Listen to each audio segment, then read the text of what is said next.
Greetings, everyone. Your cartoonist pal Stan here for another episode of Random Encounters. And I'm laughing because it's been a comedy of last minute errors here as I try and get going. Those who are watching live know I missed my start time by 2 whole minutes. But it could have been worse than that. As so often happens in the world of internet shenanigans. But I'm here and I'm ready to start drawing some improv cartoons with you all. As you may know, those of you who are here probably do know, this is the show of improv cartooning. I use random encounter tables like the kind you find in tabletop role playing games such as Dungeons and Dragons, and I use those to randomly put together a couple of ideas that maybe never came together before, maybe have been but are unlikely, and then I draw a cartoon about it. And I do it all while you're watching and having fun and joining me, either just with the fun of it, sitting on your couch, laughing at what I do, or laughing at me. Go ahead, I can take it.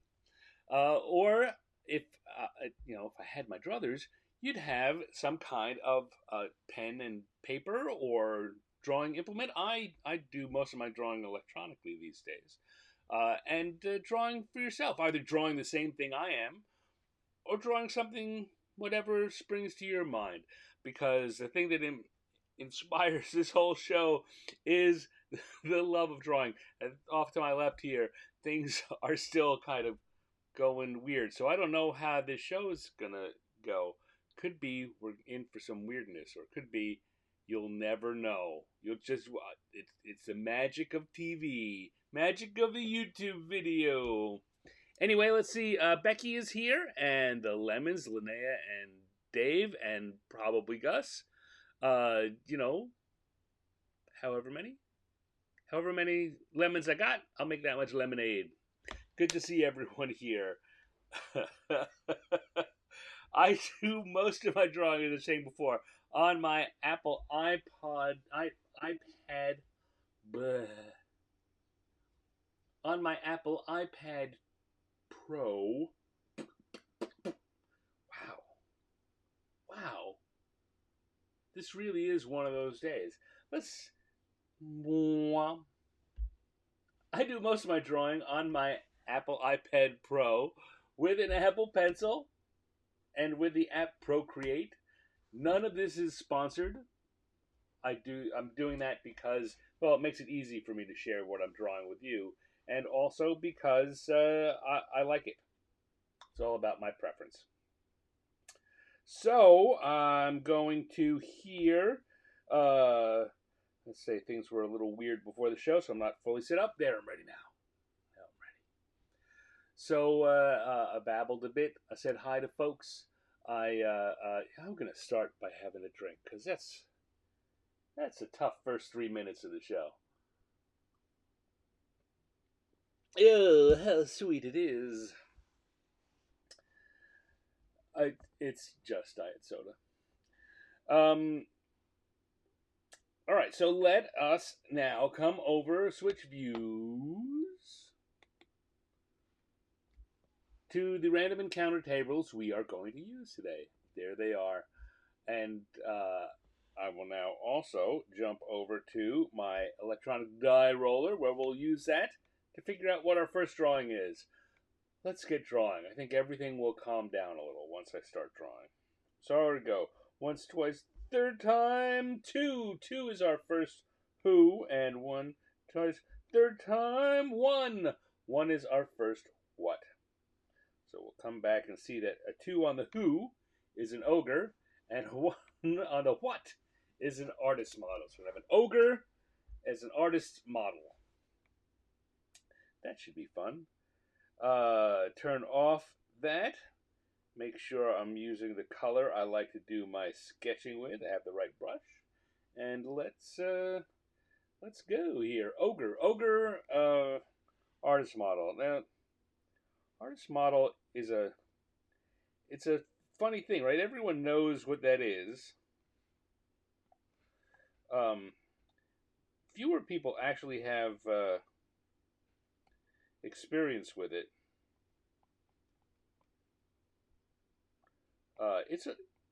It's a weird thing. Um, when I first uh, got to experience that was in college. When we think of models, we think of nude models, and that the first time I experienced uh, an artist model was a nude model in college. It was a strange situation as a freshman.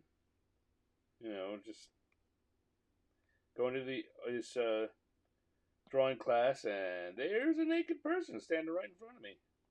Like I walked in, and the person was pretty much already naked, and everyone in the class just treated it like was the most ordinary thing. And very soon, it did become the ordinary thing. It's not about um, the sexualizing it. It's about getting to see the body without the um, and learning how it works without the folds and difficulties of clothing to go with it.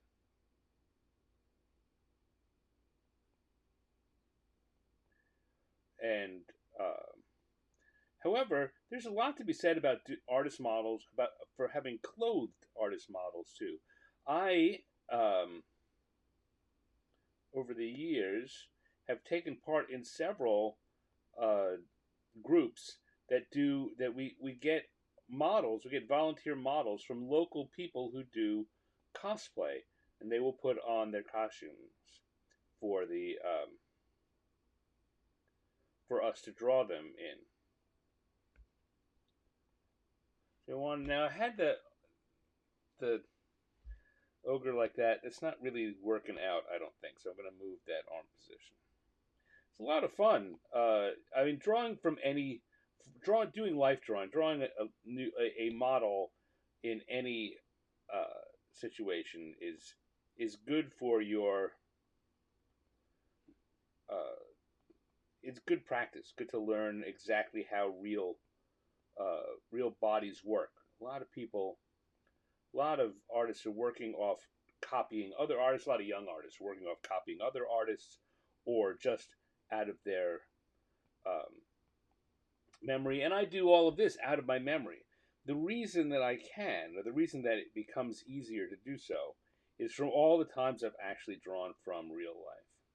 I'm a big believer in using model and reference. Um,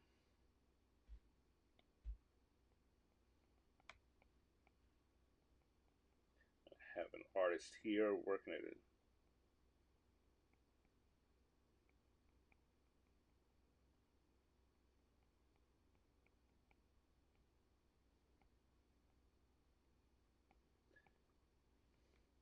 Just stunned by what they see.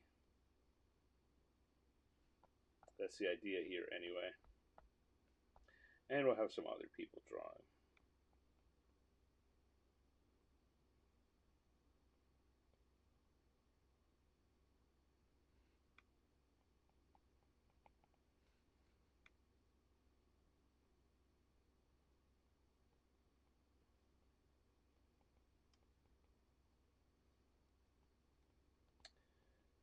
Uh, there's a, I say, there's a lot to be said for drawing from reality and using that to as the basis of anything you're doing, even unreality. Like, the ogres are not real, but they certainly, when we draw them, are extensions of what happens in human bodies. And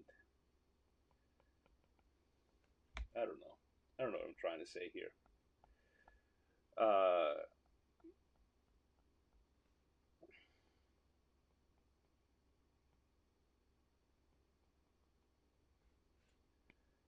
think over here we're going to have someone just running away.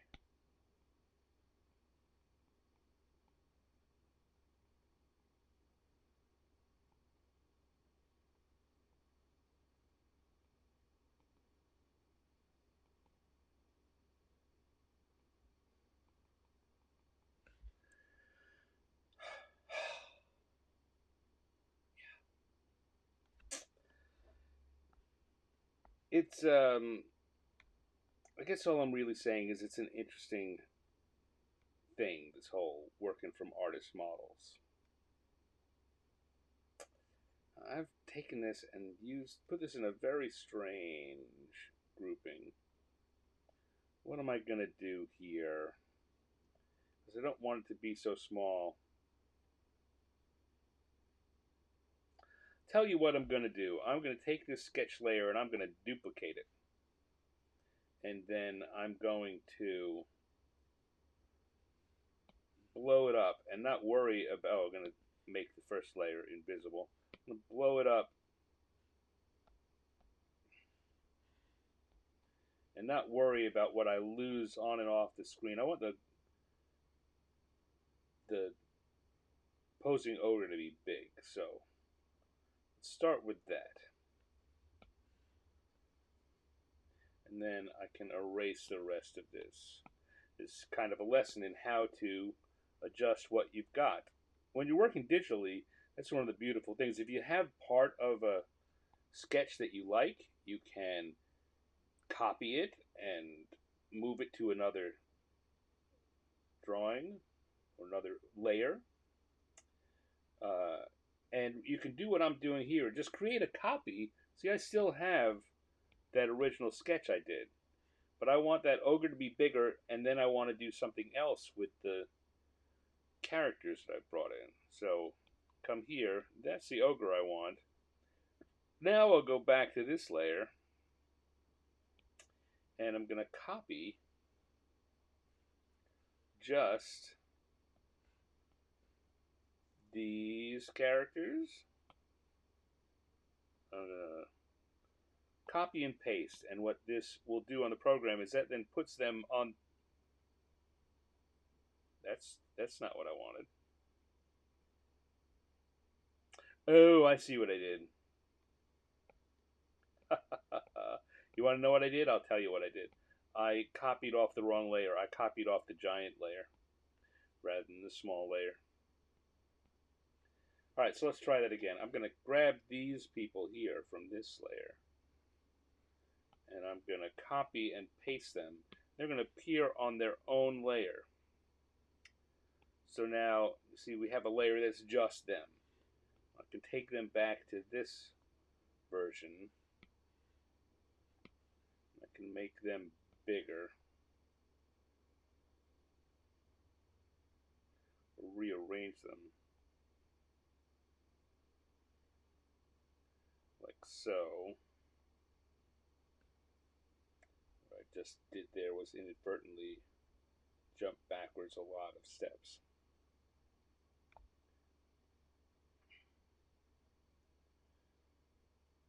All right, and then I can come back here. This is a different kind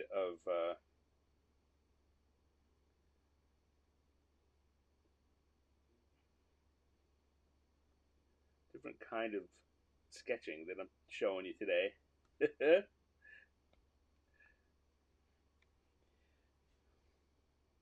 Sometimes it's like playing with collage, right? I can cut out different pieces and move them around.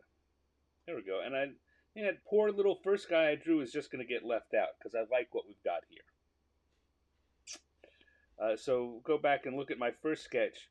The first guy I drew over here, I kind of liked him, but he doesn't fit in to what we've got now. And I do like how that is looking, so I'm going to keep that.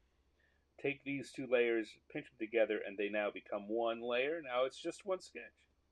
I say it's a lot like doing collage. It's one of the really fun things about working digitally is if you like bits of this and bits of that, you can cut them out and paste them together.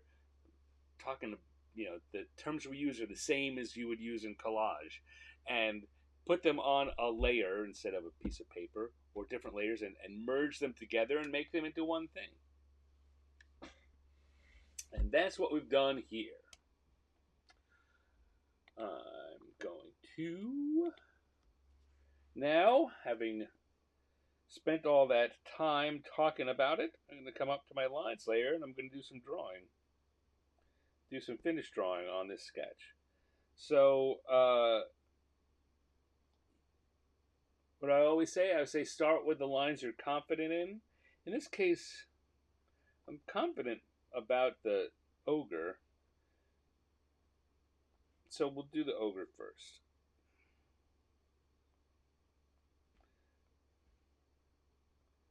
The ogre is going to be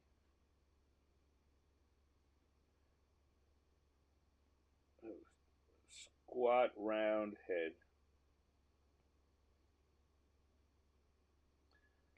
I'm doing ogres for a project that I'm working on, and I've started giving them ridges on their head and going down their back just to emphasize their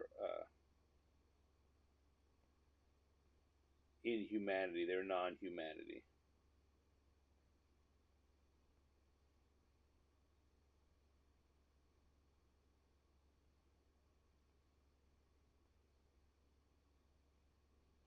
Here I'm also going to give them very dark eyes.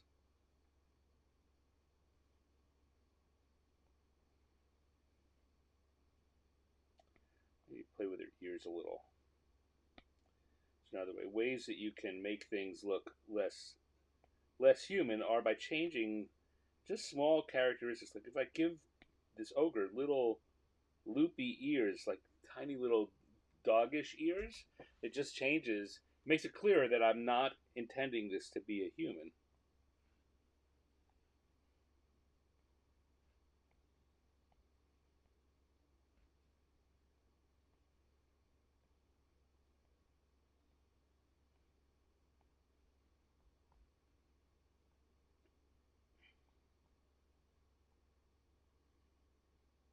Now I'm drawing here. I can see from the sketch that some of this is going to have to be removed when I draw our our lady artist there, but I don't know exactly what until I draw it. So I'm going to put it down. And again, another beautiful thing about working digitally is I can know that some of what I'm drawing is just not going to stick around.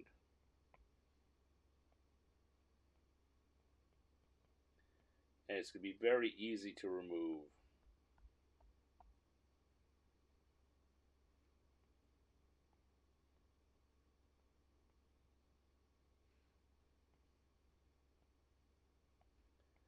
Tell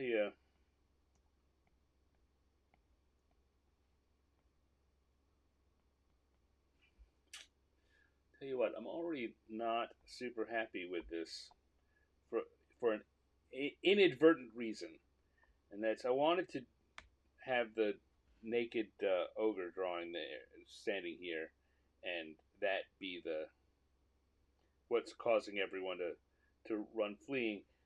But I look at this, I'm like, you know what? It really looks more like I'm just saying that uh, uh, that it's it's a fat person. As an overweight person, I'm conscious about weight shaming, and I'm afraid that this drawing is going to look like weight shaming unintentionally, but it's for sure there. I don't think the fig leaf is big enough. Exactly, exactly. I mean, that's kind of funny. And I say when I learned when I first got into that art class where there was a nude model, you gotta just stop thinking about the the prurient uh, interpretation of what is going on here. You got to stop thinking about the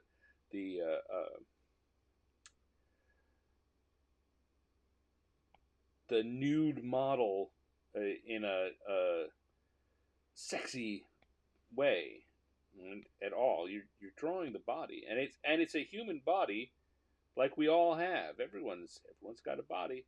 Everyone's got some of what is in this thing.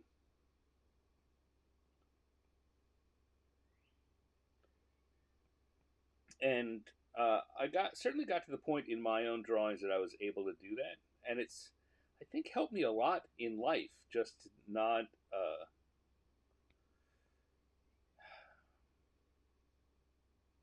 what's the phrase I'm looking for? Not there's a term I'm looking for here.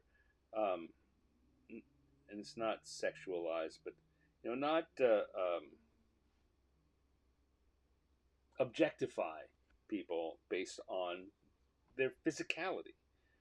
Uh, you got to learn to just look at what you're looking at and deal with it. And again, remember that everyone's got it. Everyone's got it.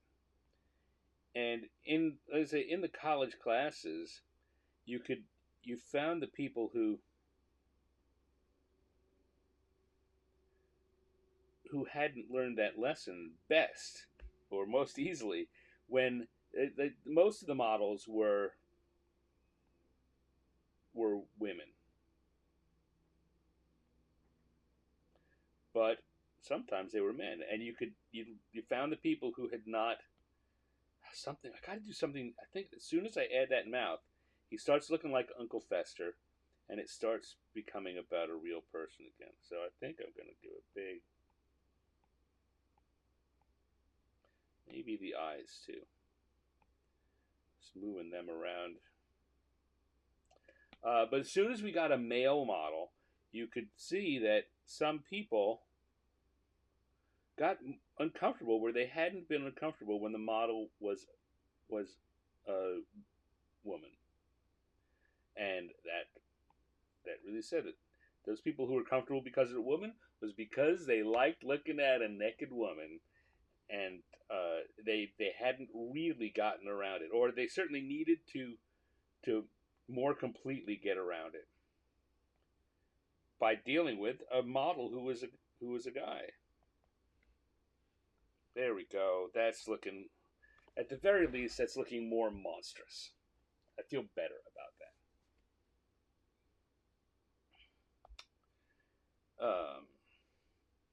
Tell you what, I'm also going to do. I'm going to change those fingers so they're more like claws. Just got to do some little things to change this.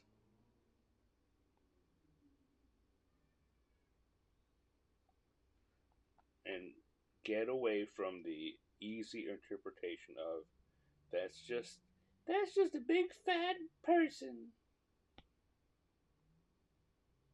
And I'm not mocking anyone but me when I do that. Maybe do the same thing with the toes. This is getting to be much more complex than I come in here to do very simple drawings, but yeah, I think it's important. I think it's important to touch on this topic since it's come up, not shy away from it, and to do my best to salvage this drawing into what I wanted it to be. All right. Whew. I told you when we got started this was going to be a weird day.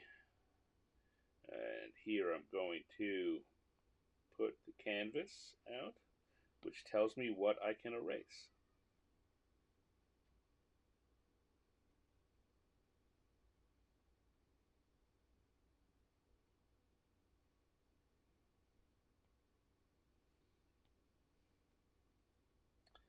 And we'll come back here and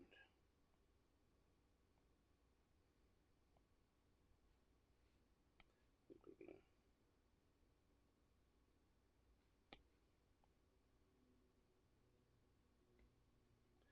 get there.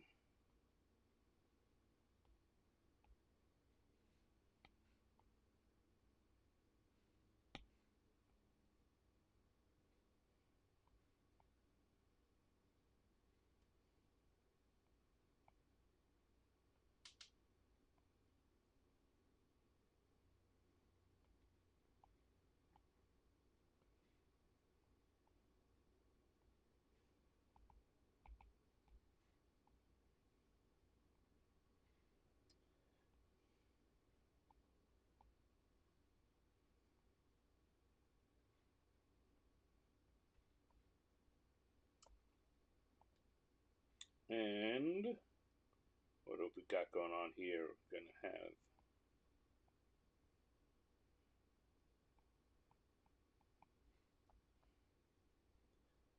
our artist is gonna draw on an easel.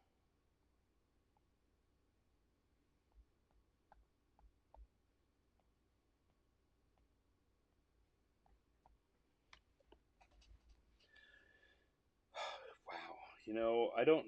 Again, I'm trying to think about what, when all is said and done, what people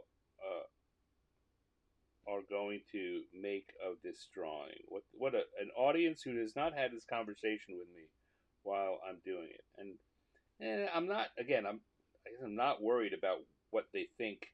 You know, will they like it? I'm worried about what unintentional messages I may be giving, and that's the kind of thing that, as an artist of any sort, whether it's drawing or writing or making computer games or role playing games or anything, you need to be aware of.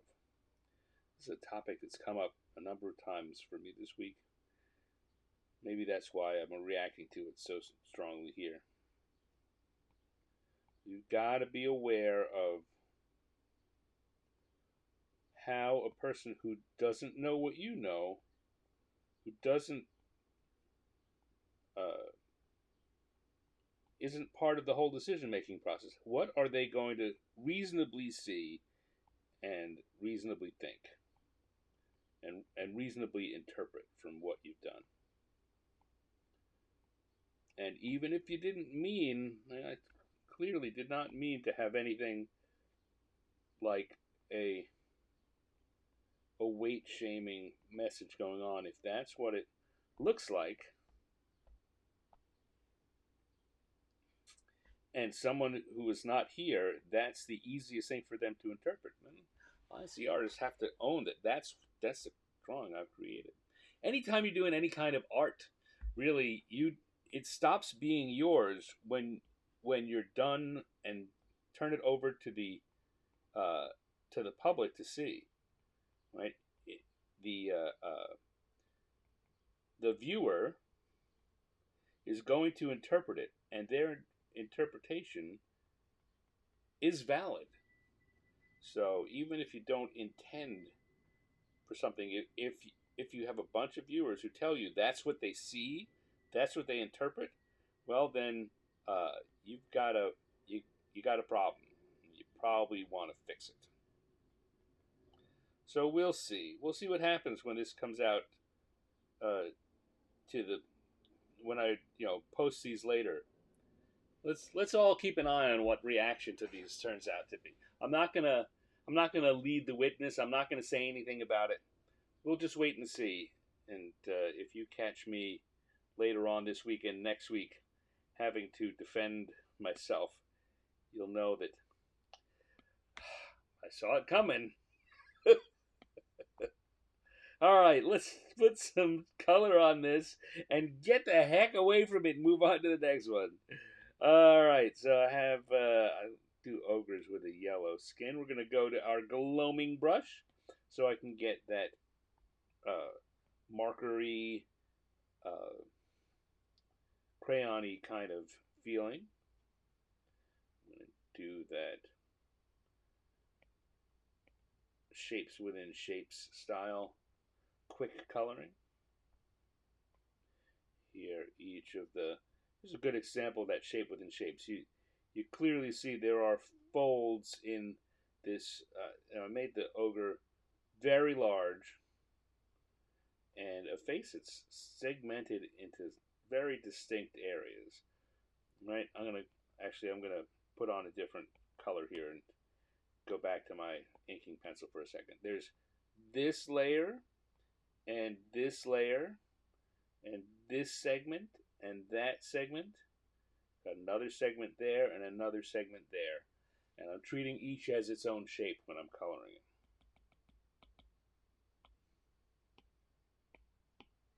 Same thing, we got another shape here, so I'll do that, and then I think you can clearly see that we've got two large shapes at the top of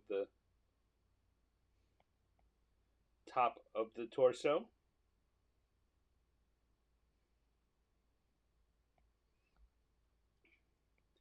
And got at least two shapes. Got one really big shape here for the main belly.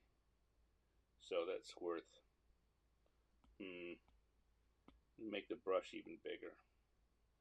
So I can color it the way I would with a marker or a crayon.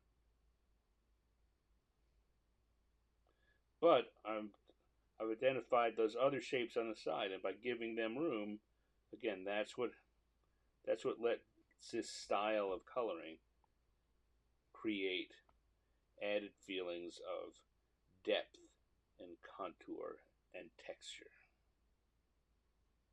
One shape, two shapes, three and four shapes, and a foot. There we go. And we'll come here to our artist.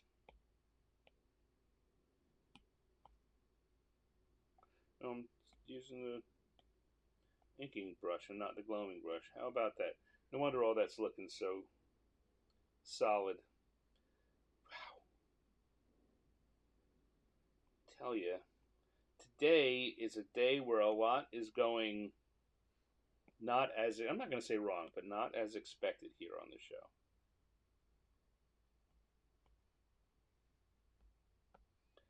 That the whole Ogre is done in the wrong brush, so it doesn't have that see-through quality.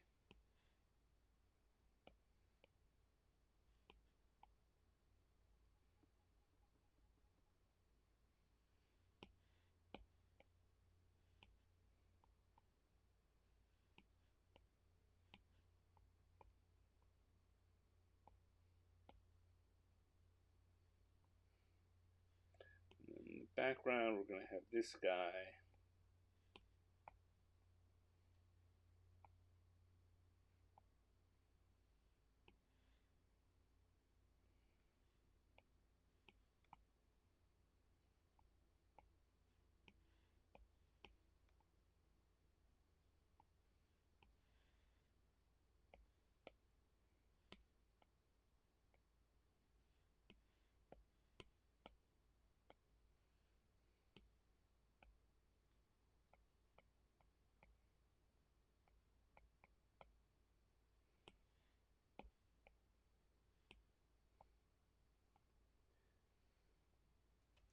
This is definitely my day of, didn't mean for that to happen. So far, we can turn it around. Turn it around for the second drawing. I say yes. So let's come in here and add just a little bit of shading. What brush am I on? Please tell me I'm on the right brush.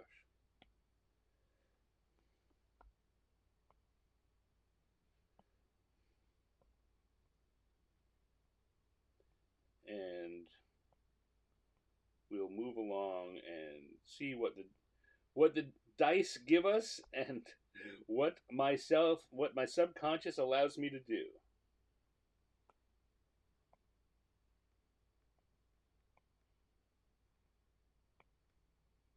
There we go.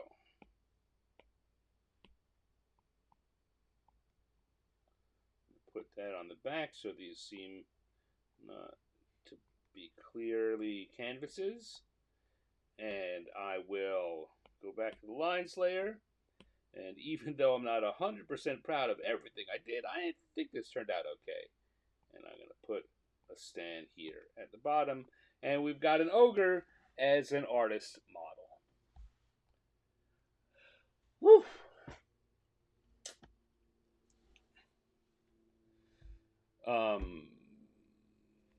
Let's see. Michael Pastor says an interesting point, especially considering the recent brouhaha regarding the gender change of the mini of the red cover of the box set. Yes, let's say people will. It's important to understand that the audience, you can't blame the audience for seeing what they see or interpreting what they interpret. It comes to them, and if you have not done a good enough job of giving them a reason to think the way you think, then you just have to accept that what you've done speaks to them in that way. It means that I don't want to use the word failed, but you have not succeeded at getting the message you wanted to come across. and it's not the audience's fault that they interpret a different message. Wow, this is supposed to be a basic drawing for fun show. We're having some serious conversations today. I don't know if my heart can take it. All right, so let's clear this up. Get rid of it. Well, not get rid of as in gone for good, but we're going to turn it off and move over to layer 2. We're going to set up the inking and set up the color pen. And we're going to come back and turn on our encounter tables.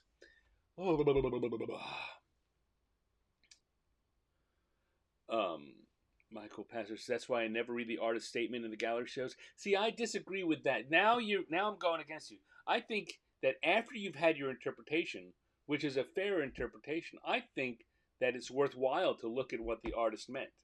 And then use that to help you decide how strongly you feel about what you're seeing.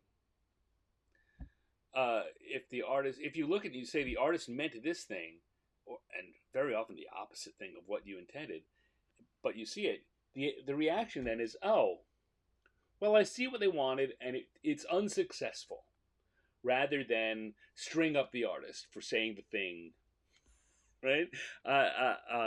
In as much as I think that it's important for the artist to not blame the audience for having their own interpretation, I think the audience needs to learn to accept that the artist may not have meant what they said, and that in that case it's a mistake. Potentially, and maybe the audience, maybe there may be reasons to still hold the artist accountable for any number of things, and be angry or want to get reactions out of it, but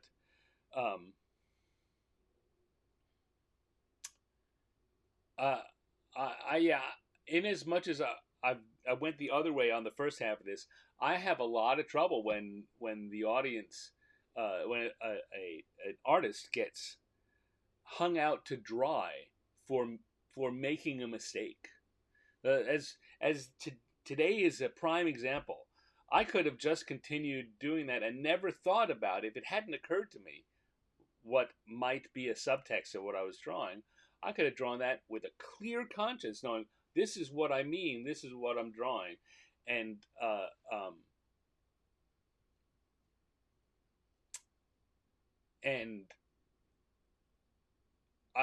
it would be, I think, I'm not taking it very personally, I would think a mistake to castigate me for that. Now, I guess unless given the opportunity, I double down and blame the audience. But yeah. All right, let's stop talking about this. This is making me sweat. So I'm going to take one more sip, and then we'll go back and do a second drawing.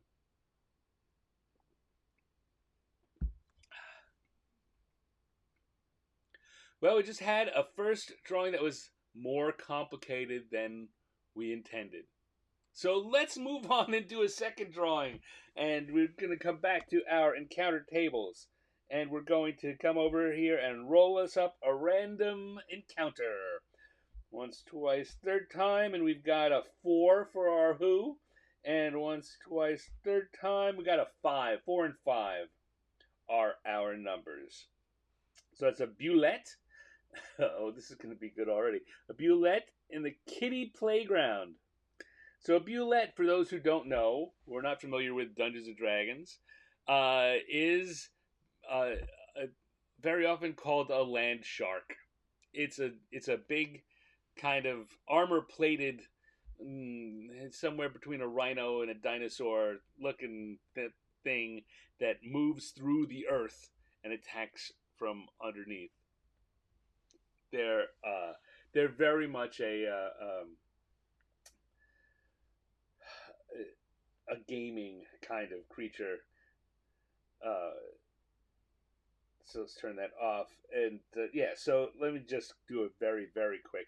So Bulette is uh, got a head that's kind of knife shaped, got ridges, it's got, other than that, it's very hippo or rhino like in its side. It's got an armored hide, and it moves through the earth and springs up from underneath to attack creatures like that.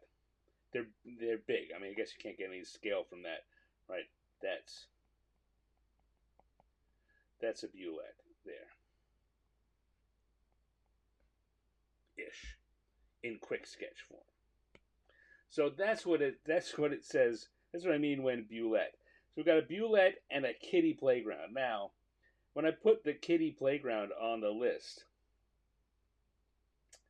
I'm gonna clear this layer so we can start. I knew that the chances were either I would have uh, the whatever the creature that was chosen was playing on swings or going on a merry-go-round or seesaw, or I would have them kids in a playground interacting with them. And I think that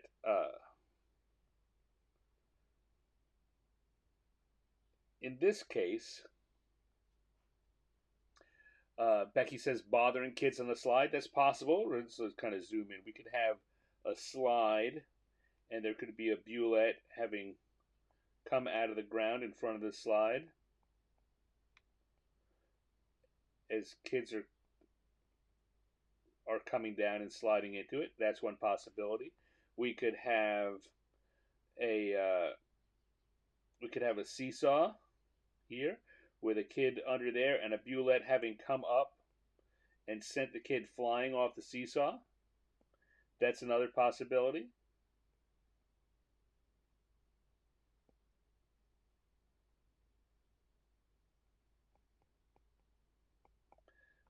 We could have um, just have the Bulette be sitting there, kind of half out of the ground, as the kids are running all over him. And so he's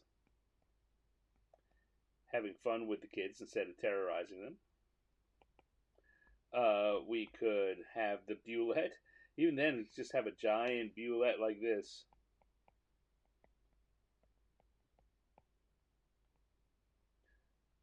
On a seesaw and a whole bunch of kids on the other end.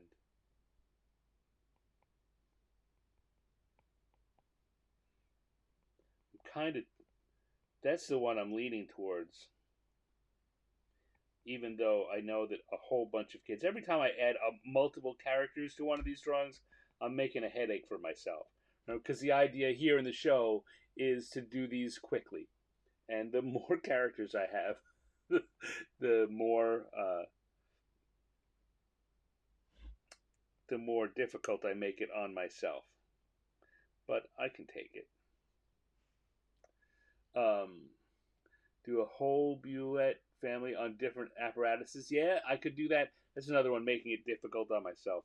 In exactly the way I was saying, the more characters there are, the more difficult it is to fit our programming. I think my two favorite are the two with the teeter totters, with the um, seesaws, right? Either this one here, with the Bulette and a few kids up here, or this one here, where there are two kids who've obviously been doing it, and a Bulette has popped up underneath one of them and sent him flying. I think it's going to be one of those two, and I will let you folks have a say which of those two appeal to you more. And I'll now take another sip of my little drink, and because I know of lag, it'll take you a few seconds to respond. Or if you don't respond, I'll tell you what, I'm doing the first one. I'm doing the one at the bottom there of the Bulette and the kids. That would be a good gag with any number of large creatures. That would have been, if it had been the ogre in the playground, I think that would have been a really good one. The first one, or this one over here, coming up from underneath, is a very specific joke for the Bulette. It has to be a burrowing creature that comes up out of the ground. Now I'm convincing myself that I want to do that one instead because it's more specific to the Bulette. Um,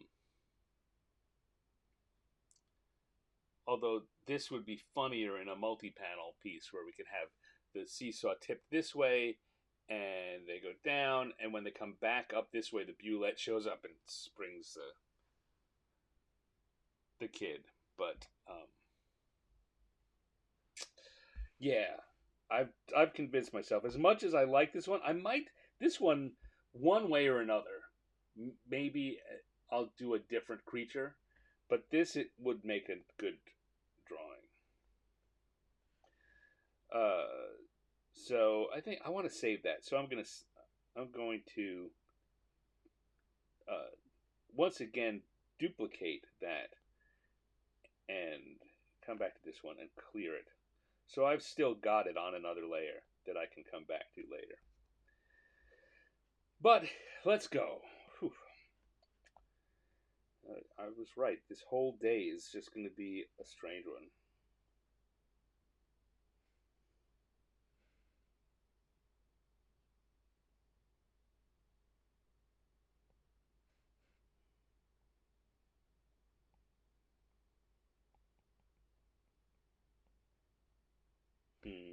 That kid is too far back.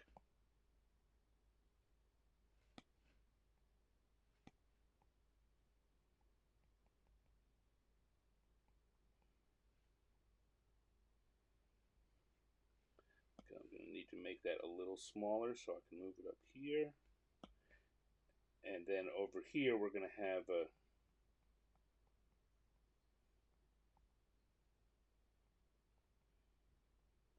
Bulette will have just sprung out of the ground.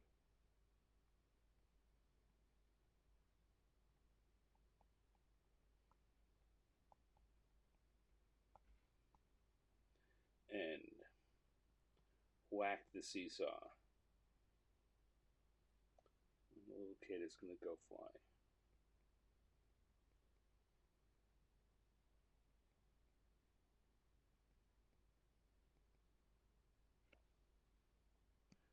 Maybe I was drawing that with the kid's back to us, but let's change that so the kid.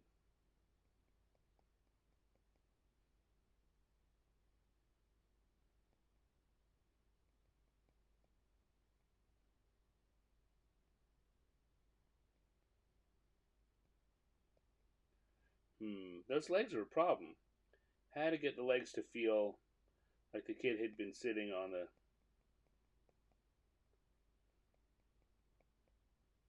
There we go. So it'll be kind of a 3/4 look at the kid. All right, there we go. Looking all right. Zoom in a little bit so they all get bigger.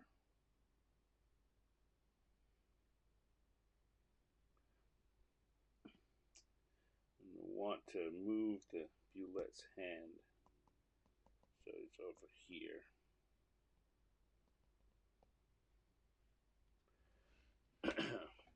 And I'm going to make sure that I have a little bump,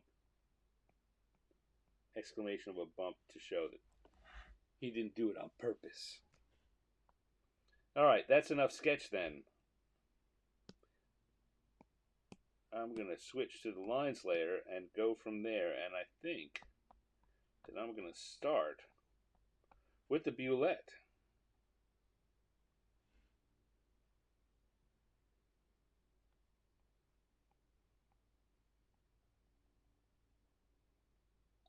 Very often you can tell, you may notice that the, I always say start with where you're most confident. And very often it will be the same place that I started the sketch. And there's a reason for that. The reason I started the sketch there was I was confident in the idea of what would need to go there. And so it's not really a great surprise that when all is said and done, not enough. But when all is said and done, that is the area that I am most confident in to start drawing the finished piece with. No, that's not working. Gave the Bulette a half-lidded eye, and I think that's the problem here because I want to make it clear that the Bulette is looking off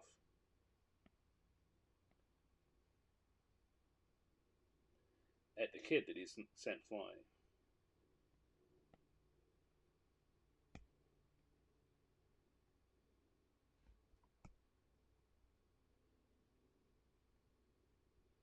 Having trouble positioning those eyeballs. Okay, there we go. There are lots of things you need to learn. The more you draw, so the basic drawing, I believe, my thesis is something that everyone can do. But the once you get past the basic, there are lots of things that require you to that it get tougher. It's easier to draw basically than it is to draw more.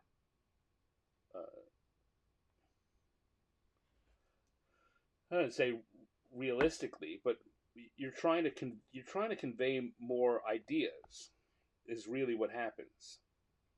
The more ideas you're trying to convey, kind of bumping right back to our topic from earlier. The more ideas you're trying to convey, the harder it is to successfully convey them.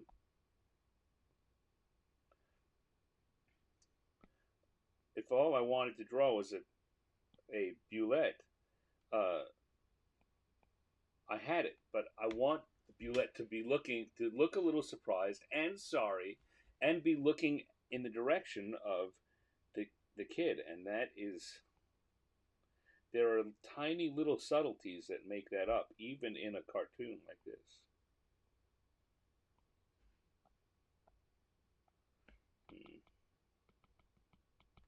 Starting to look more like a porcupine.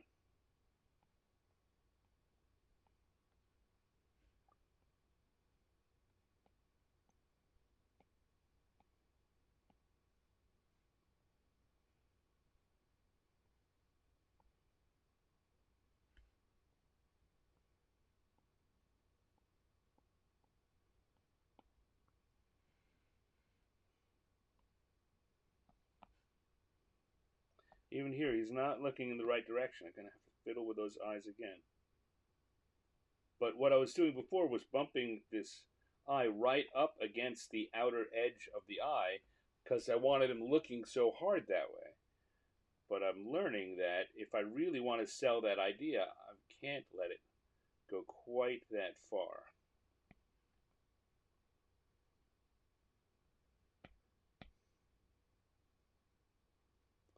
Not on the near side.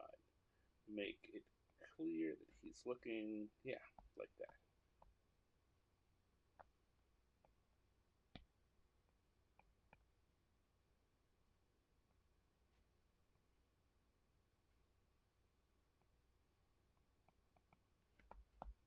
All right, and then we're going to come in and draw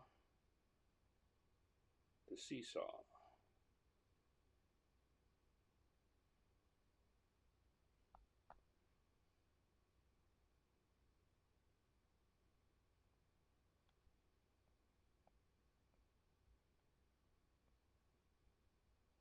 Like so.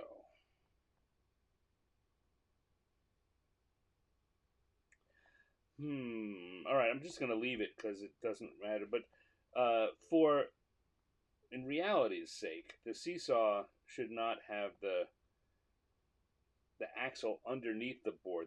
The board should go through the middle of the axle. But that becomes more difficult to draw, and this sells the idea pretty well. Again, the idea of selling the idea you need to get the audience to see what you want them to see. whether or not it's true, and I say this a lot on the show. It it's more important that it seems to be true than that it is correct. It seems to be correct than that it is correct.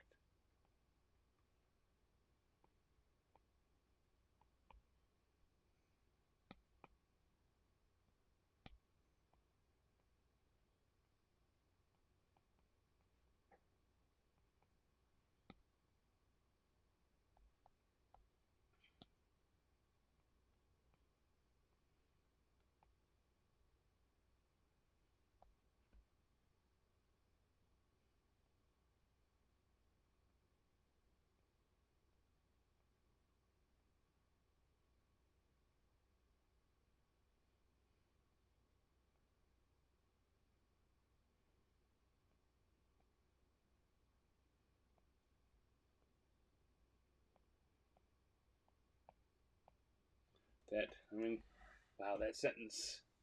It's the kind of thing you need to remind yourself as a again an artist of any kind. You need to remind yourself of that all the time. Is it's more important that it seems correct than it is correct.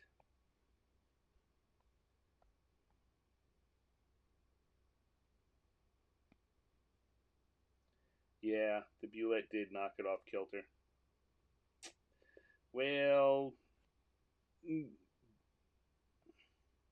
that's all right. Not entirely all right,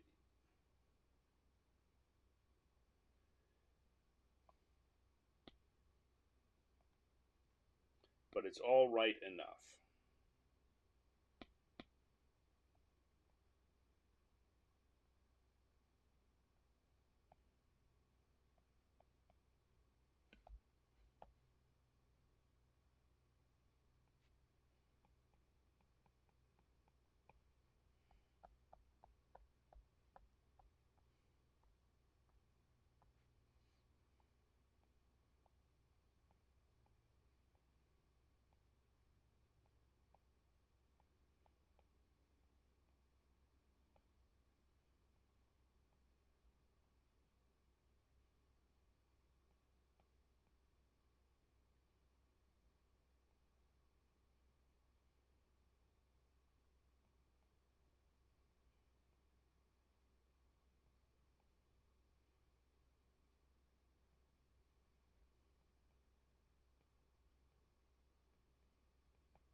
And you know what? I can't help it. My head's already in this space. Let's play the game of thinking of ways that people could misinterpret it or take offense at it that I don't intend. What do you think? What are some ways people could look at this and get mad at me for having drawn this?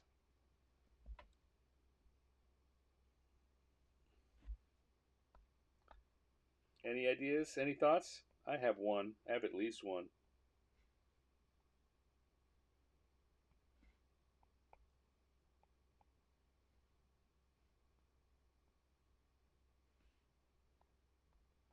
Looks like a pygmy Homer. Well, as long as I don't color him yellow, I won't get in trouble with the graining people.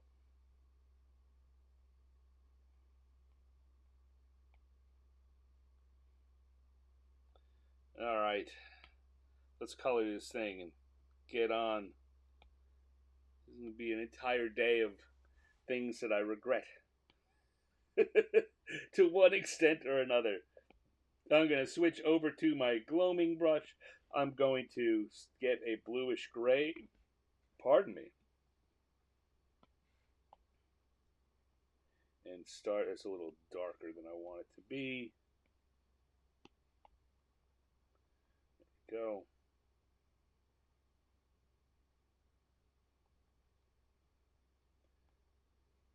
Dough. Is it dough?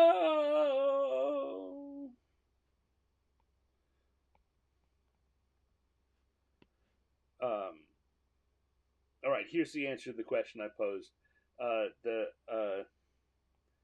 thing that I can see here that is a trigger for a lot of people are putting kids in danger.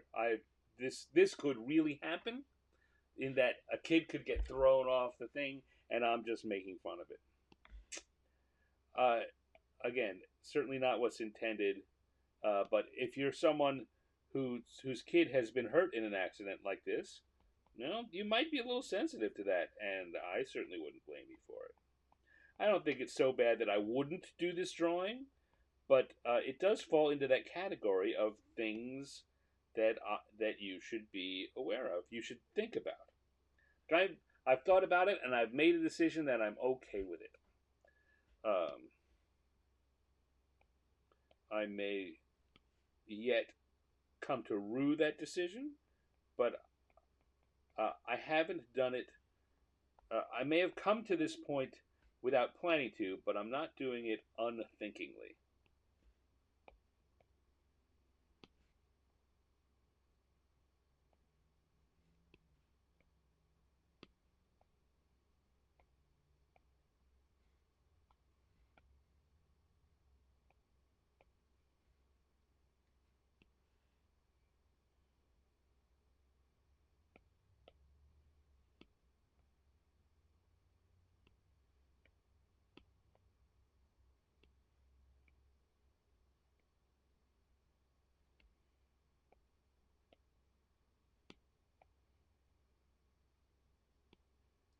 That color's no good. It's too close to what the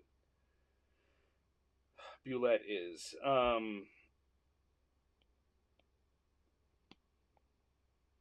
we go.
Leaving your sibling hanging in the air on a seesaw was a rite of passage.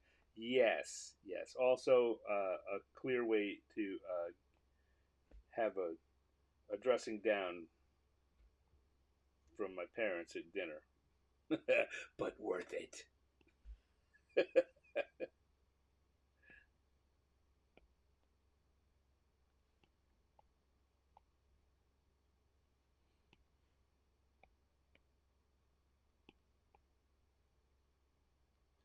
There we go. And then I'm going to take a little.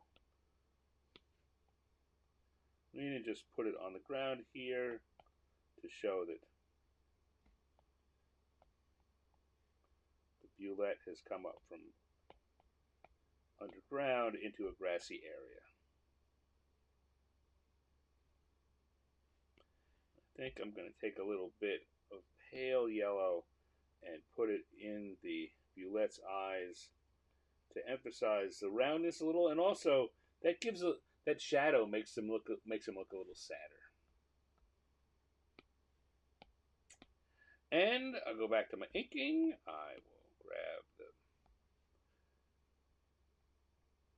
brush and put my stand on it, and we will be done. We will have a Bulette at the kiddie playground, having an unfortunate arrival. Hello, Ravenlore. Thank you for joining me on what is a very weird episode of Random Encounters.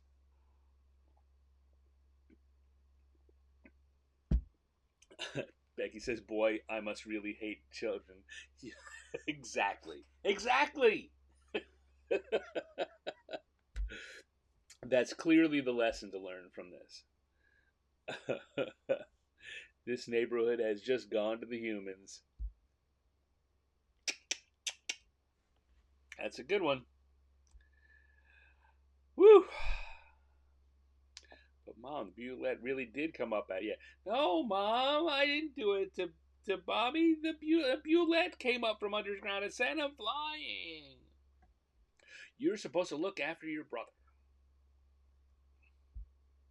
Not that I'm dragging. Not this is not serving as any kind of therapy for me. Actually, that was Greg. All right. So there we go. We've got a Bulette in the kitty playground. I'm going to take another sip here and reset the board for round 3.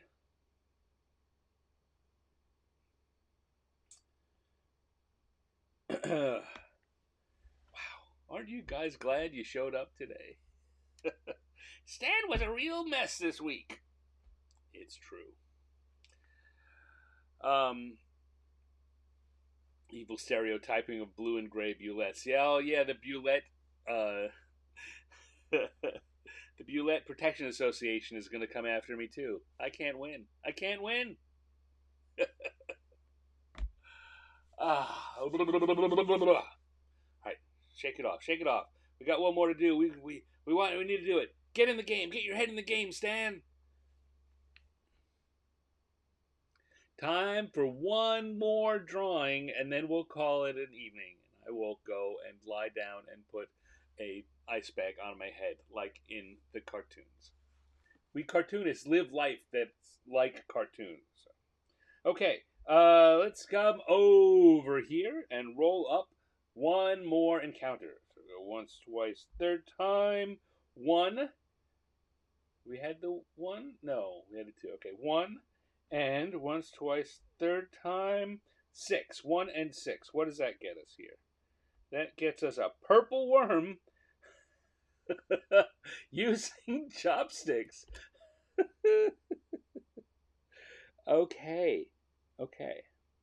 All right, calm down. Calm down. I knew that having the Bulette and the purple worm on at the same time was risking kind of having similar types of giant monsters that burrow underground. But a purple worm using chopsticks, I had not anticipated that. So let's figure out something here for purple worm using chopsticks. Got the right brush, we got the right color. Now, purple worm, very much what it sounds like. It's a big, giant worm creature that pops up out of the ground and attacks adventurers. It is just a long, again, if I'm going to draw it here, it's going to be coming up from out of the ground. It's a big, long, wormy thing with a giant mouth full of teeth. And they usually have a segmented armored body, maybe with a few little horns here and there, but that's basically it. Is they're big,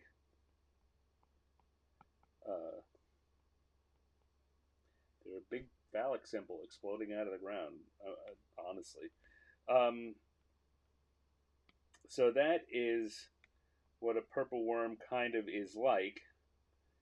Now, they have no hands, and that's really the huge problem with trying to make them use chopsticks. They don't even have tentacles or fins. They don't have appendages of any kind.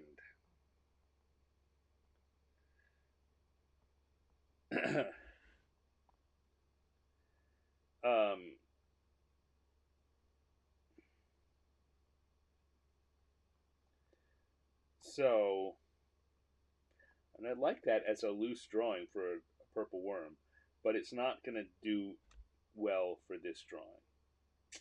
So, here's a weird thing you'll find if you do sketching on your own is sometimes this is a very simple drawing, but the proportions of it, the way it's come together, sometimes there's a bit of magic in a particular set of very basic lines that capture something that if you do the same thing multiple times, you're not always going to get.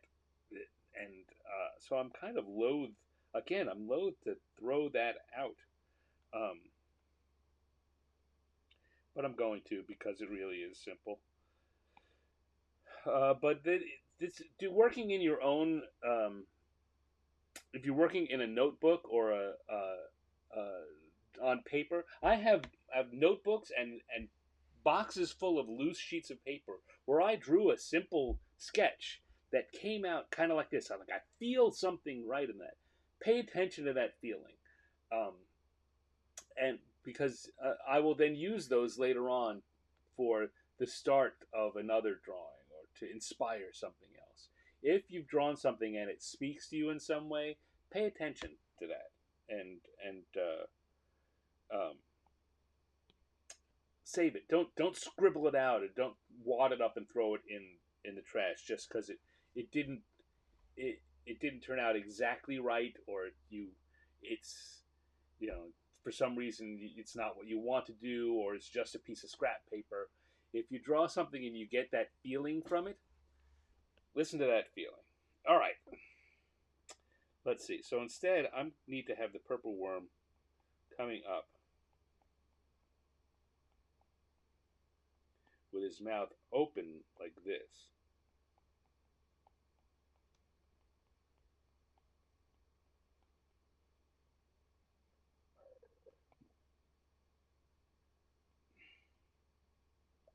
The purple worm doesn't even have an eye. It really is just a long, segmented worm with a big, toothy maw on the front end. And I added it to the list this time. Well, I added it a few weeks ago, and the reason was I thought this will be a challenge. No matter what comes up, doing something and conveying a feeling with a purple worm is a challenge, and I like to give myself challenges. Short Leg Studio. That is my friend Genevieve. Hey Genevieve, how's it going? Someone casual steel M. Sorry for bothering you. I want to offer promotion of your channel. Oh, you get out of here. I don't know. Get out, or I'll block you for next time. Um, uh, bah. And that's coming through Twitch. What can I do here? So, what kind of interaction can I? Nothing. All right, never mind. No, thank you. All right, so we're gonna tell you what I'm gonna do. Here's what I'm gonna do. That is gonna be the bulk of the drawing. Is this? But I'm also gonna have some Chinese food boxes with food coming out of it, and I'm gonna have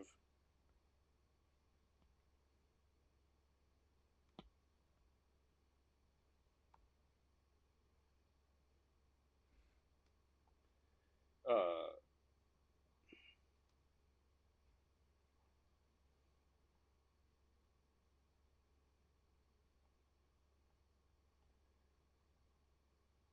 I'm gonna have the chef down here.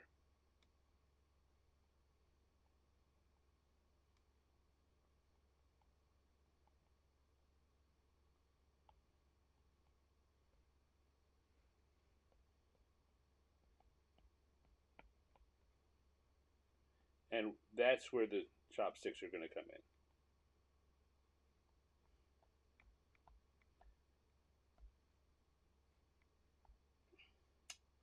That is it, because it can't have. So, let me finish that. You can't have the purple worm. Once I start having the purple worm use the chopsticks, I've uh, I've gotten away from what the purple worm is. But what I can do is have the chef down here saying,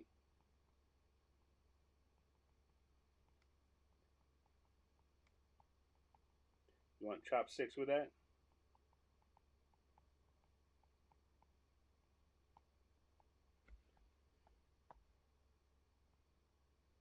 and then it's kind of a joke.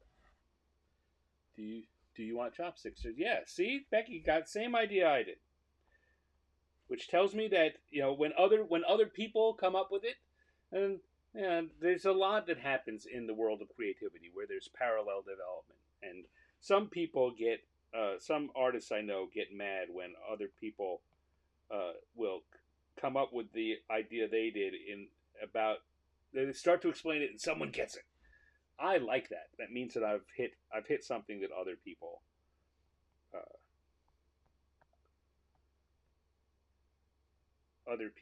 will I've got a joke that is going to resonate with people. That's what I wanted to say. All right, so I was going to hmm, I was going to put a store front or the name of because there's a restaurant I used to go to quite a lot called Magic Walk, and I was going to put that on a sign right next to it, but I don't think that's really necessary here. All right, let's go to the lines, and we're going to draw our purple worm.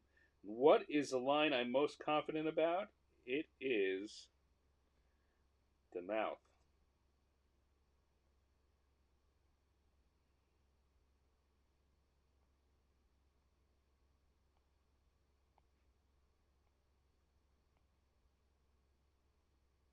Like that.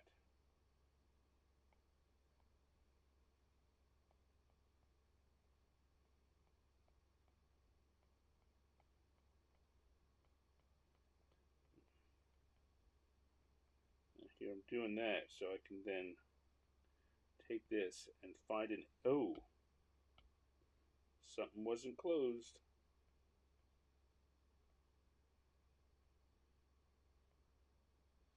I can fill that in and get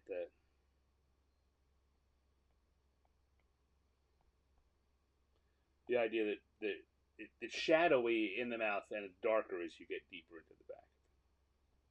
That's all I'm saying there.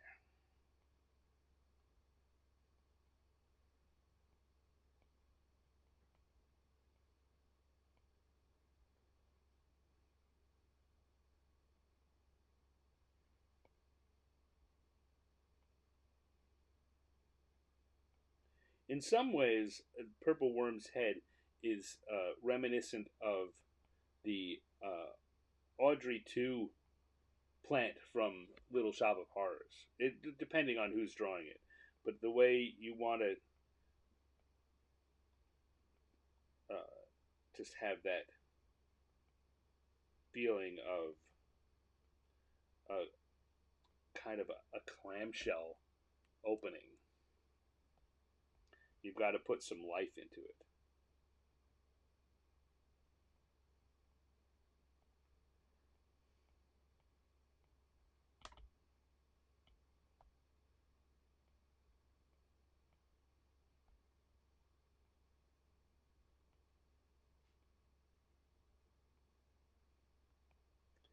Now, here, a lot of this, the purple wormishness of this is going to be covered by the fact that I color it purple.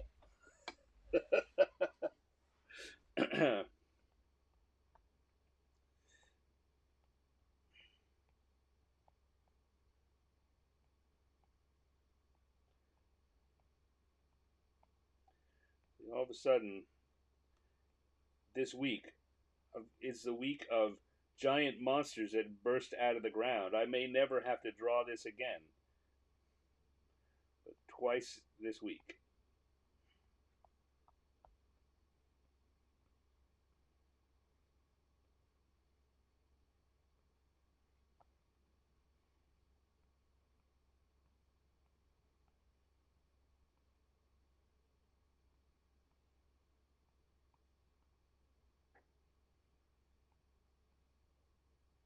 This is going to be noodles. See, one has chunky bits coming out of it, and one has long, noodly things coming out of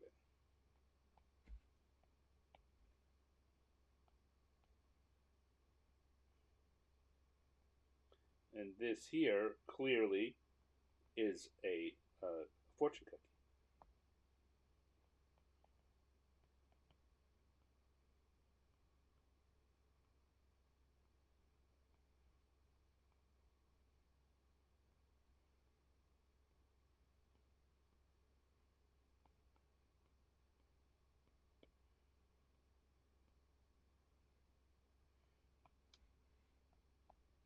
nom nom nom nom nom. I'm hearing Cookie Monster sounds in my head as I look at this. That happens a lot to me when I'm drawing. I either will make sound effects while I'm drawing, or I'll certainly be hearing uh, sound effects of the things that are going on in an action shot.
It's looking all right.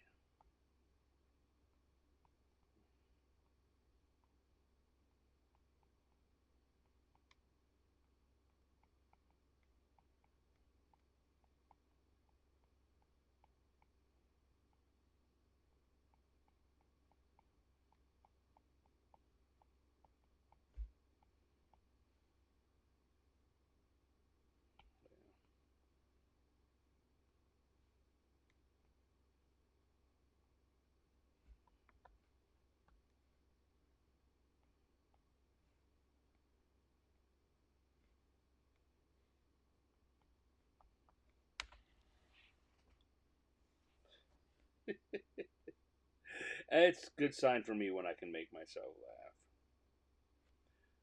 laugh. For as incongruous an idea as Purple Worm with Chopsticks is, I think this is as Purple Worm with Chopsticks as I'm ever gonna get. I've hit maximum Purple Worm with Chopsticksness. Ness.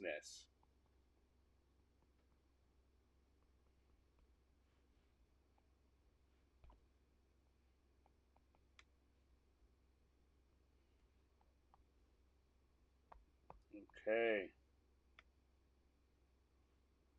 We'll turn off our sketch layer, see what we've got, where we need to add a little bit of extra. And for sure, that's on our chef here. He's come out very sketchy.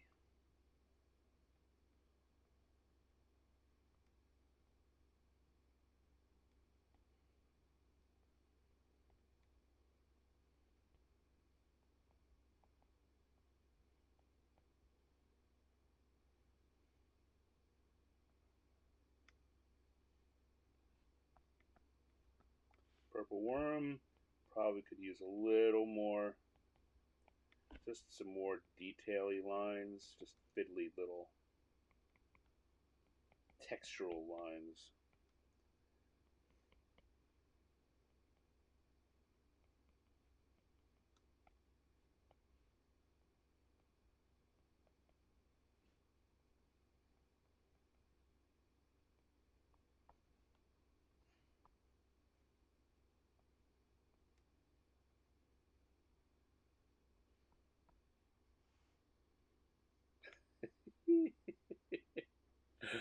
Do I have soundtracks to my sessions sometimes?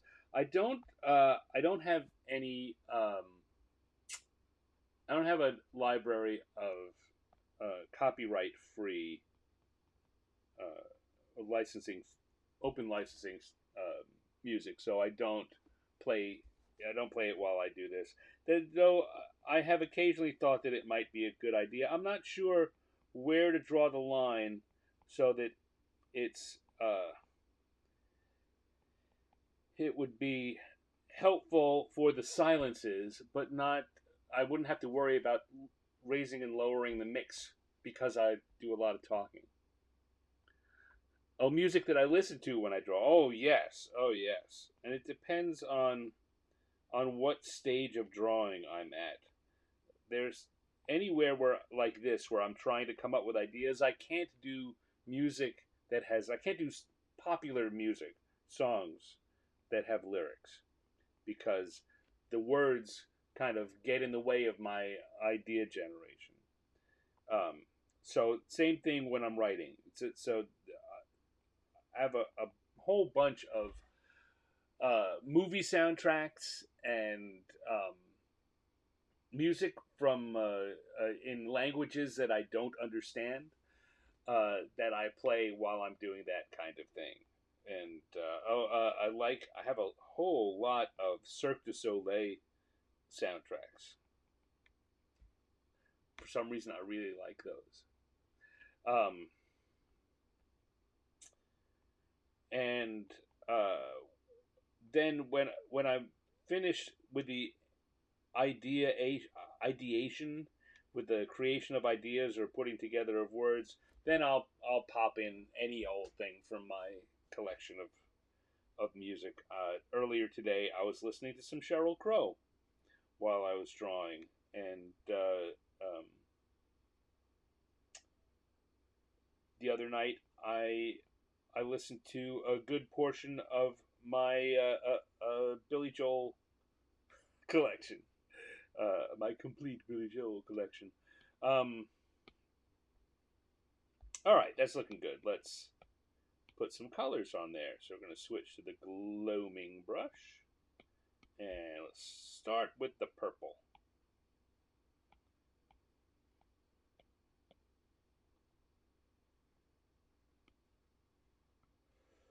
Um, does that answer the question you were looking for?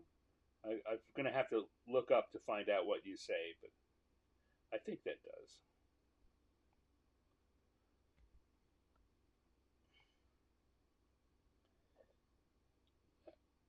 I, of course, have a lot of old what I hate to think of as older music, but it absolutely is older music. 80s stuff, 80s back to the 60s, which is before I was alive in the 60s, but I was not listening to music. That wasn't my music, but I have a strong affinity for 60s music. Um,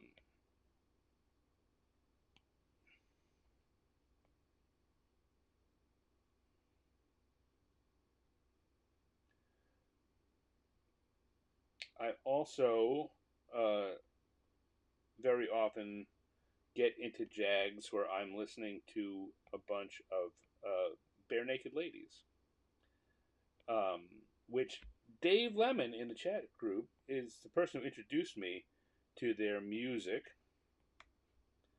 And I don't know how many of you may know this, but I have on a good number, a surprisingly large number of occasions, gotten to meet and hang out with the bare naked ladies. Uh, they're they're pretty awesome, both musically and personally.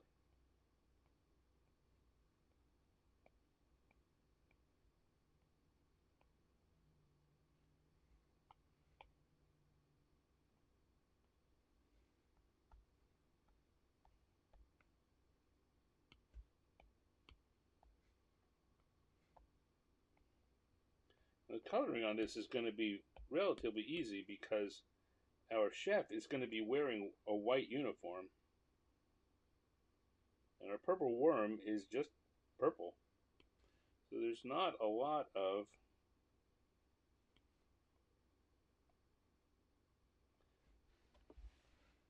colors going on here, but is going to raise another thing that I talk about a lot, and that's using the shading on your whites to cause the eye to believe that they are different colors. So let me use this light blue here to make this feel like it's a gray, but it's a light blue gray, and so it's going to feel like mostly white, maybe a little soiled. It's been worn, not dirty, but It's not a clean, pure white. Meanwhile, on the box, I'm going to go for a much brighter white.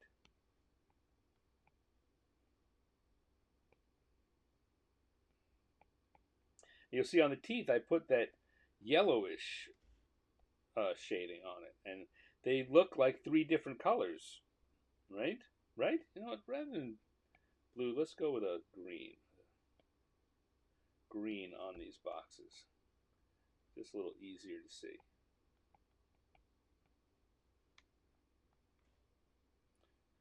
They still look white mostly. Boxes maybe less so, but by adding a little bit of shading on the white, you can still have most of the color be white, but the eye perceives the entire thing as a different color. And looking at this right now, it's very clear to me that those teeth, the boxes, and the clothes the chef are wearing, it's not just the shadows. They seem like different. The white values seem different. Right? The value of white on the teeth is different than the value of white on the chef's clothes or on the boxes. And maybe that's a terminology that most of you don't think about. I don't know. I can't really say that. But artistically, that's a thing. Trust me, artistically, that's a thing. All right, let's put some colors on the food that's coming out of the boxes.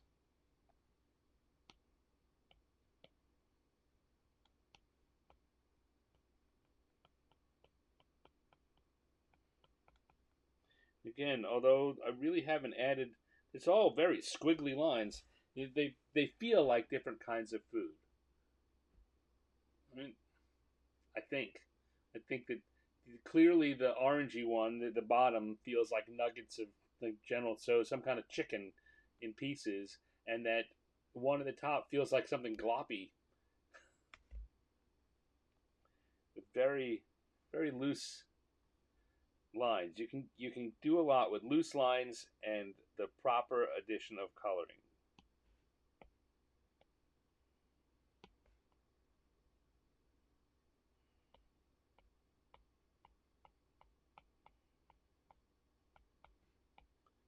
Here we go. Looking at the time, and I noticed we're going. It's a little longer than the show usually runs, which is okay. There's no time limit on this as long as you guys are having fun and I'm having fun. I think the reason for that is all that stuff at the beginning, all the complicated questions and the thinking and pondering and overthinking that I was doing. That'll take up time. All right, and let's come back to our worm itself and put a little bit of shading to give it some sense of depth and texture. Just a little extra.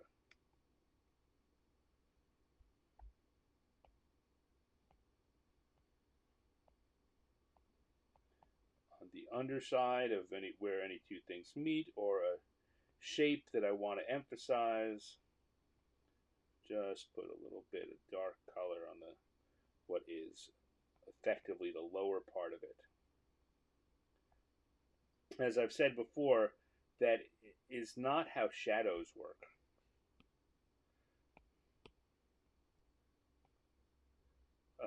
But it is how cartoony, non-specific shading works.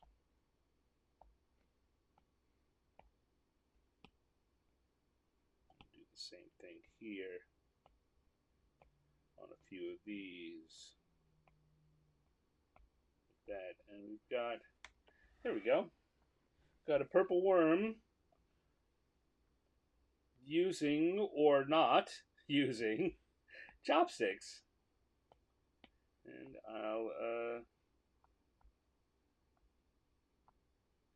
where's a good place to sign this? I guess down here. Oops, wrong brush.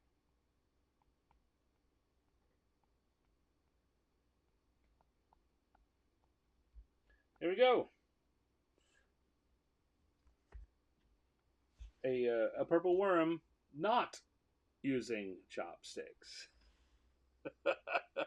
Let me take a sip here and see what's going on here in the uh, chat room for a second.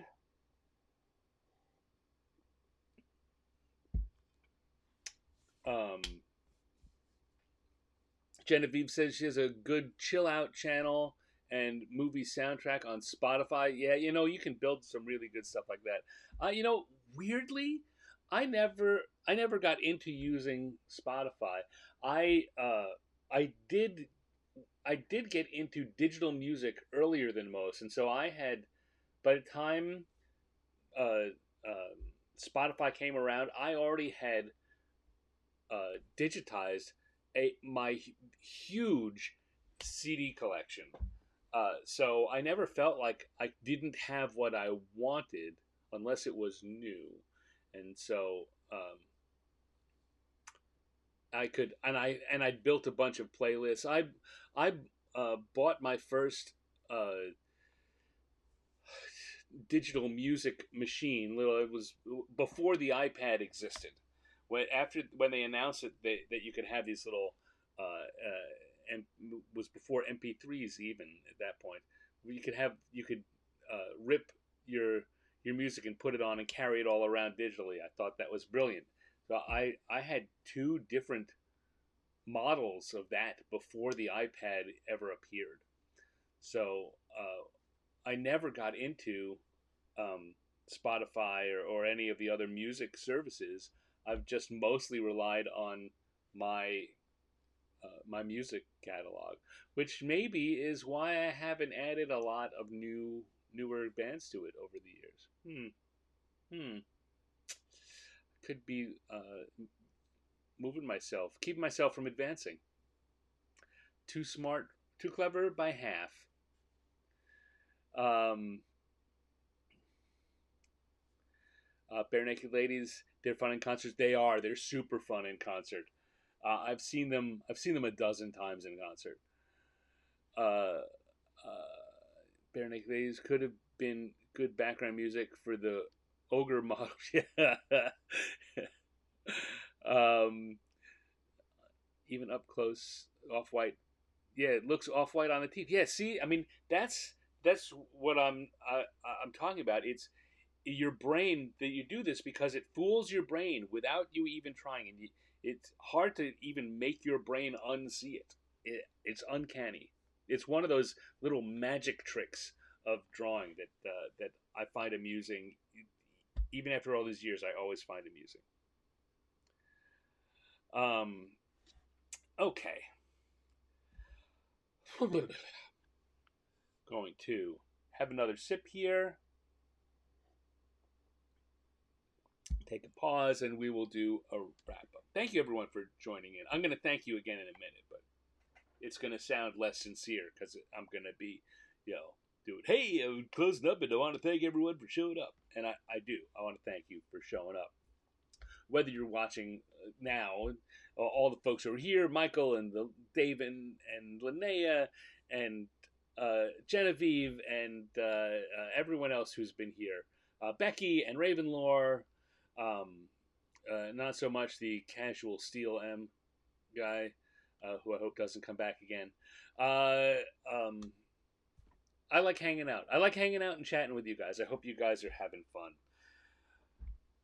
But having said that, it's time to wrap up. So let's have a pause.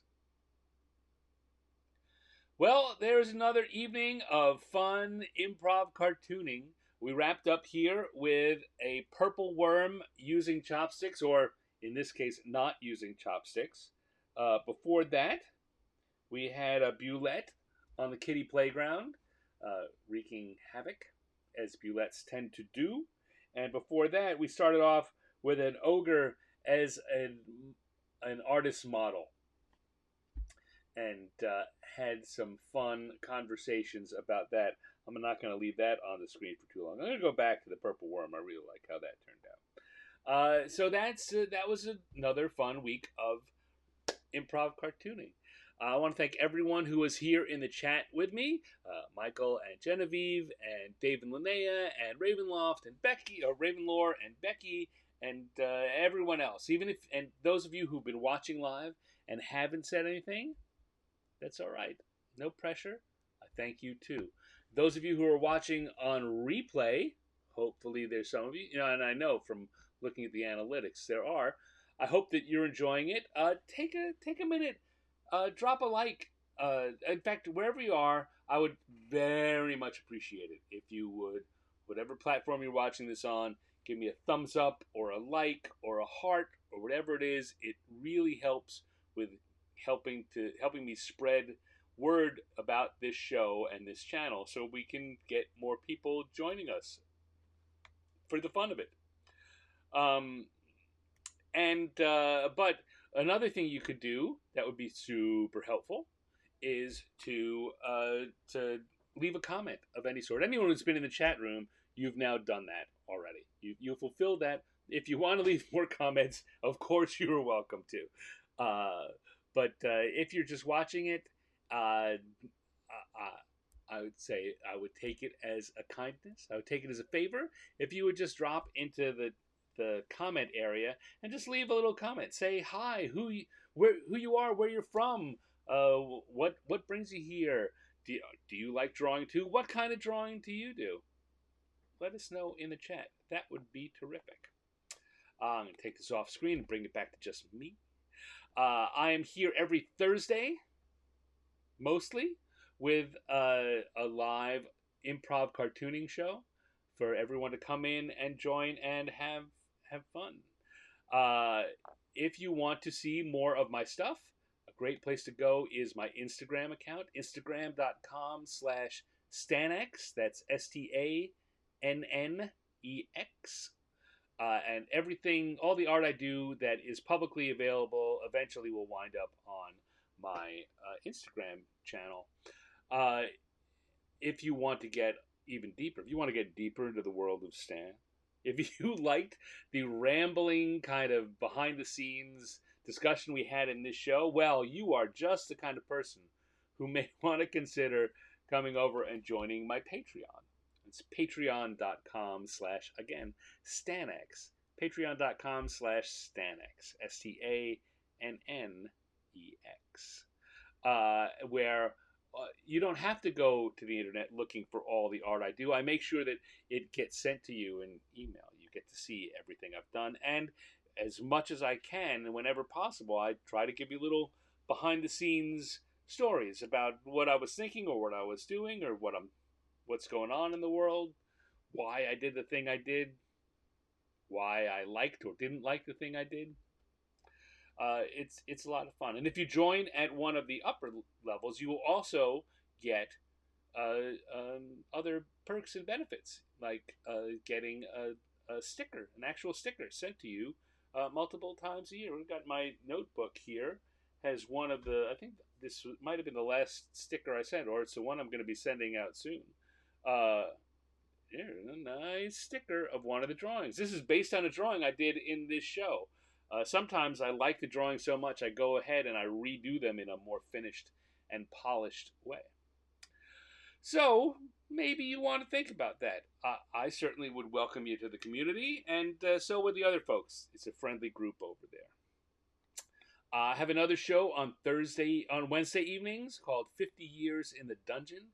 And that has a free newsletter that you can sign up for at 50yearsinthedungeon.substack.com. And that is celebrating the 50th anniversary of the game Dungeons & Dragons, which is happening this very year. And each week I have an interview with someone who has worked on the game. And while I'm talking to them, I do a cartoon homage to a piece of classic Dungeons & Dragons art. Each week I'm picking a product from 1 year later in D&D's timeline. So I started with 1974, the year the game premiered, and each week I'm going 1 year ahead. Yesterday I did 1987. 1987. So we're already getting along there. So the show is going to run for 50 episodes, and I will have 50 drawings of D&D homage. So come on over, join us. You can watch that on replay on my YouTube channel, which is probably where you're watching this. Most people are. Yeah, have a look. Come on over, join us. Even these also a lot of fun people. So again, thank you very much. I appreciate you. I'm glad to see you. I hope that you're doing some drawing for yourself. But really, the point of all this is to demonstrate for the world what that drawing, just for the heck of it, is fun, and the world would be a better place if more people just did that, or at least people would be happier if they did more of that.